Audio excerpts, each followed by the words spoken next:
I've got Hillary here, Chief News and Features Editor of IGN. Now, Hillary, what did Microsoft have to show us today?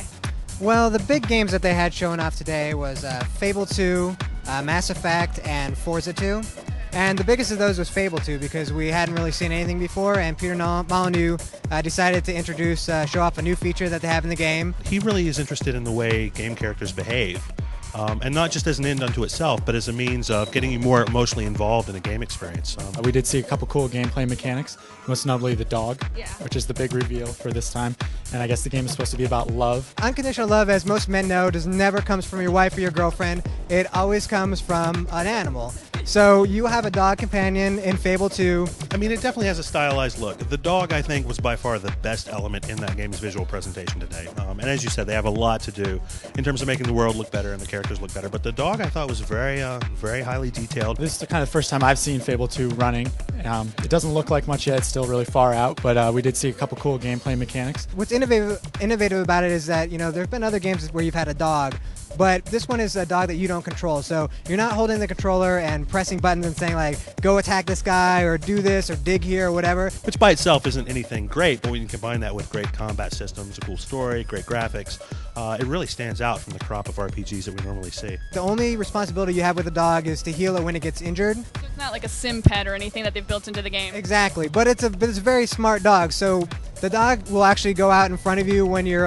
running around, and it'll scout ahead of you. So it's kind of your scout. It'll warn you of danger. Has this whole unique AI thing and everything, and it kind of acts as your HUD so that you never know where an enemy is unless the dog is scouting ahead and will let you know by barking or something. He got in a fight in one case and kind of limped with his paw, and it was kind of heartbreaking, I gotta tell you.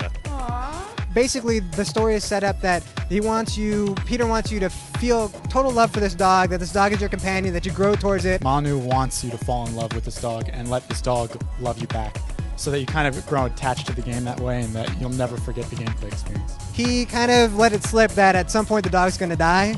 So he wants you to feel this incredible attachment to this dog, that something that you'd never feel for a woman.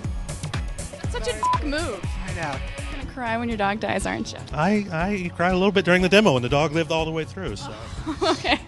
So what about Mass Effect? That's the last one I wanted to ask you about.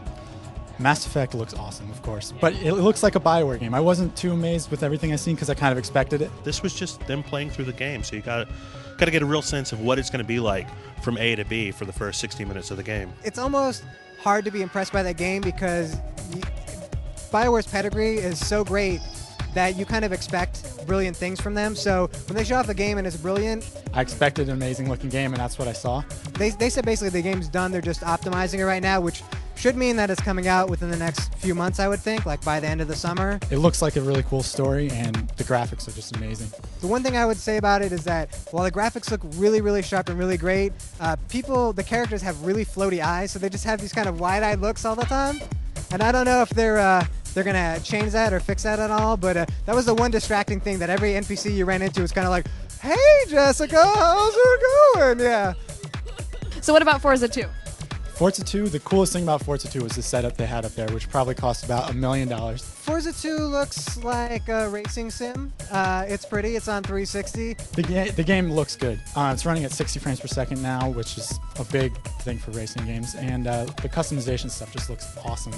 The community is just going to go crazy with Forza 2. Before, you had about 400 to 600 layers that you could put on your car. So people make crazy things. Like a guy actually painted the Mona Lisa on his car. Just incredible things. Now they've upped it to 4,000 layers. Dan Greenawalt really is emphasizing that this game is for everybody. It's not just about people who want to trick out their cars. It's not just about for racing. It's for everything, and he wants to bring both people who are hardcore sim racers and people who have only played an arcade racer or people who have never played an arcade racer or any racer. Just bring them all together and give them a game that everyone can enjoy. It's time for EA's GDC event where they're showing off some of their biggest titles. We're bringing you the scoop, so let's go in and check it out. So Dan, give me a little overview of what you saw here tonight. Well, we saw EA's list of distribution titles, so games that they don't develop in-house, but they're going to publish and distribute. Now, what's this about an announcement between MTV, Harmonix, and EA? Well, they just announced because... I say non-announcement. Yes, non-announcement, because we don't know what they're doing exactly. But they did make the announcement that they are working with Harmonix, which goes through the whole distribution thing. So yeah, they're going to be making a game, and we're assuming it's going to have some sort of music component. Okay, so then what about Hellgate? Because I know you kind of focused on that at tonight's event. Hellgate, they actually showed some new stuff this time, which is unusual because they haven't shown anything new for a while. So they showed just, the classes for the Templar and just the differences between them. So I'm going to let you escape now. Thanks so much for talking with me. Sure thing. So Steve, tell me what your specialty was at EA tonight. I'll tell you the game I saw, which was Crysis by Crytek. It's an amazing tech demo. I mean, we really loved Far Cry. It was such a beautiful game, had great foliage, one of the best looking games we'd seen. And they've really upped the ante with the second engine. What we're seeing is a lot of the technical side of Crysis. We're not so much seeing the gameplay or the content. So from the standpoint of visuals and technology, it's brilliant. But we can't really yet evaluate what it's like to actually play the game. Charles, give me the details on Portal. Well, it's basically a puzzle game. It's coming out this fall with Half-Life 2 Episode 2 and the boxes that include Team Fortress 2 as well. And it's just a short little game. It seems 5 hours is what they're telling me, but it seems pretty fun. You got you have a portal gun, and it shoots 2 portals, one of which you go through and one of which you exit. But what was interesting is it actually has a storyline that I guess ties into the Half-Life universe. But they wouldn't say specifically how, or if you meet up with Gordon Freeman, or if that's even a relevant thing to ask. So Jeff, I heard you're covering Mercenaries 2 at EA's event tonight. Give me the scoop on that. Well, we've been covering it ever since they announced World in Flames for the PS3, and now they're showing the pre-alpha build of the 360 version. And it's really nice. They're actually showing a lot of the airstrike attacks. They're showing some of the new foliage and some of the destructible environments, and some of the other features that they really haven't shown. How's the storyline this time around, and do we see any new characters, or is it the same original ones from the first game?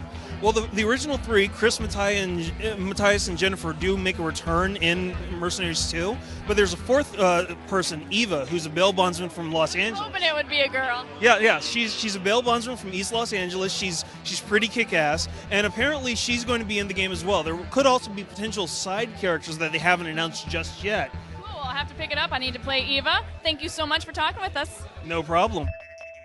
The show's about to wrap up, and I'm going to head on back home to LA in order to catch some shut-eye. But before you catch any shut-eye, make sure and send us all your comments and suggestions to weekly@ign.com. And also, don't forget the boards and the blogs, and we will see you guys next week.